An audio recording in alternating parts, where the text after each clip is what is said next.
start. Before you start moving, that plank has got to be engaged. We talk about having the contraction drive the movement, not the movement drive the contraction. So feel like you've got that rib cage coming down towards that pelvis, shoulders pulled down and back, and 45 seconds begins now. You'll notice our level 1 athlete has that front leg forward so he can unload his body to create that motion we want. Shoulders stay down and back. He's got a nice plank, ears, shoulders, hips, knees. He can unload it as much as he wants and then start to put his mental weight into his hands. Level 2, we have feet back. So now Alexis has to keep that core from riding forward. She's keeping that nice plank moving up and down.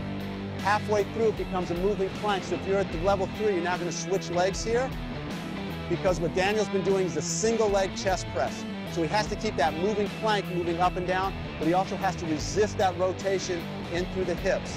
Every time at the top, re-engage that core before you go down. Every time at the bottom, re-engage that core before you come up. Think of this less in the beginning as a chest press and more as a moving plank, and we're coming to the end, and relax. Now that we got that moving plank down, we're going to take it to a TRX plank. So we're going to have everybody go to the ground. First thing you're going to do is you're going to adjust the suspension trainer so it's at mid-calf height. You want those foot cradles hitting you about mid-shin or mid-calf. Another way to think about it would be handles right about knee level. And once you get to the ground, you can double check to make sure it's high enough. The bottom of those foot cradles should be just above your feet.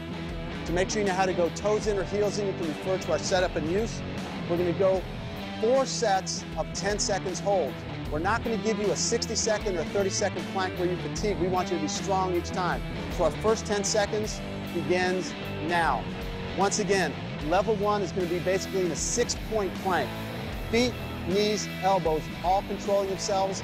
You got about 3 seconds left. Come down and relax. Re-engage.